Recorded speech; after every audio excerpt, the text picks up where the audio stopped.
I found a way of projecting an image onto another surface through a small hole in a dark room, later called camera obscura. Think of all the things that evolved from this discovery. Cameras, cinema, all share the same principle. Cool. Look out below! Who's that? That's my good friend, Abbas ibn Farnas, who gazed up to the heavens, passionate in his belief that man could fly. Whoa. Indeed, he dared to dream about flying 1,000 years before the Wright brothers. Do you know you all take your jet-setting holidays for granted, so it only seems fair to remember Abbas ibn Farnas. Stand by. I'm ready for takeoff.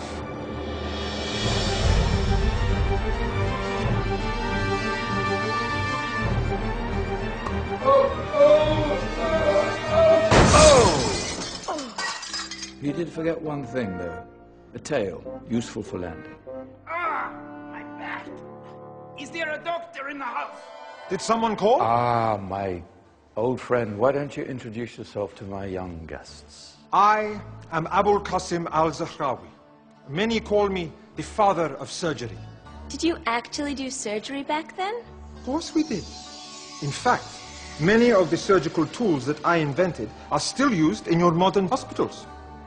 Excuse me, a patient needs my attention.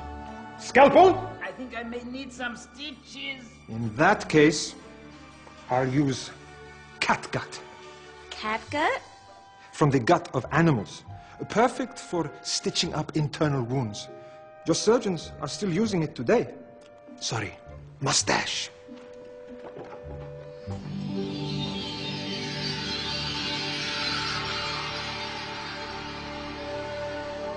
Who's she? That's Maryam al-Astrolabi. One of the many brilliant women of her time, she made sophisticated astrolabes. Astro what? Astrolabes. They show the sky and the stars on a small flat plate you can hold in your hand. Think of them as ancient calculating or timekeeping devices. Today you have your watch, your compass, satellite navigation, helping people and explorers travel the world. Science at its brilliant best. And all these things were developed during the Golden Ages. And that's just the tip of the iceberg. There were thousands of other inventions covering all areas of life, and in the years that followed, their influence spread across the whole of medieval Europe. So you see, it wasn't so dark after all. What about you? Me? What did you invent? Well, I don't want to be big-headed, but I made some groundbreaking advances in engineering. I suppose my most significant discovery converted rotary motion into linear motion using a crank and connecting rod. It's essential in pumps and engines. In fact, I've no idea how the Industrial Revolution could have happened hundreds of years later without such a device. Not that I ever get the credit I deserve. But my crowning glory was my amazing time-telling machine, my legendary elephant clock.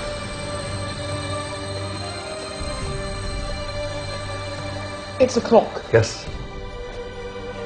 Dozens of components collected from different cultures around the world.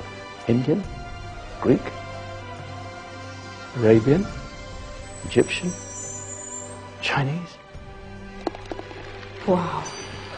A United Nations clock. That is pretty cool.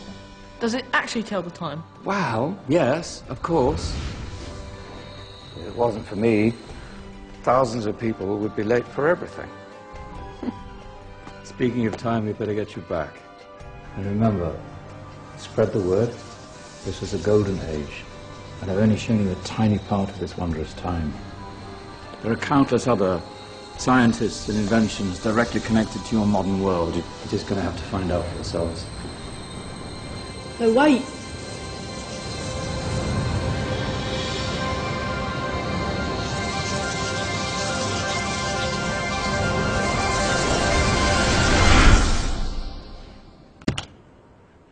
Oh. Did you? Yeah. That wasn't quite so boring.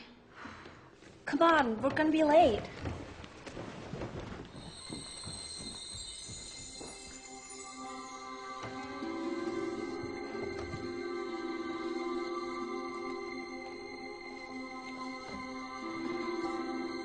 So, what have we learned?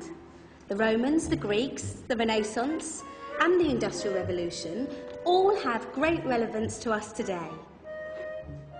Where's Danny's group? Just there, miss. Ah, our intrepid Dark Ages group. You probably had a much harder time finding any connections with the modern world. Actually, miss, that's not strictly true.